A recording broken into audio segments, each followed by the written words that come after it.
اور دیگر عبادات کی تو میں بات کر ہی نہیں رہا کہ دیگر عبادتیں جو ہیں ہم کبھی نفل پڑھیں، وہ کیا کیفیت ہوتی تھی کہ بزرگان دین نفل نماز پڑھتے تو ساری ساری رات گزر جاتی۔ حضرت فاطمہ زہرا رضی اللہ تعالیٰ عنہا فرماتی ہیں کہ جب ساری رات سجدہ کر کے صبح سجدے سے سر اٹھاتی تو کہتی مولا تیری رات اتنی چھوٹی ہے کہ تیری بندی کا سجدہ بھی پورا نہیں ہوا۔ ہماری نماز کی کیفیت کیا ہے، ہماری دیگر عبادات کی کیفیت کیا ہے؟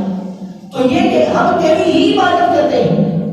اب تیری ہی عبادت کے اندر دوسری چیزیں شامل نہیں ہونی چاہیے۔ یہ شامل نہیں ہونا چاہیے کہ کیا کہتے ہیں اسے میں کاروبار بھی چلاتا ہوں نماز بھی پڑھ رہا ہوں۔ جب کاروبار کرنا ہے یہ نہیں کہ وہ منع ہے، مگر جب نماز پڑھے تو توجہ نماز میں، توجہ رب کی عبادت میں، اس وقت ایسا بندہ مدد ہو کہ اس کو کسی اور چیز کا خیال ہی نہ ہو۔ مولا علی کا بندہ وہ جواب کریں کہ نماز پڑھتے ایک دفعہ جنگ کے دوران ان کو تیر لگا ٹانگ پنڈلی پہ تیر لگا،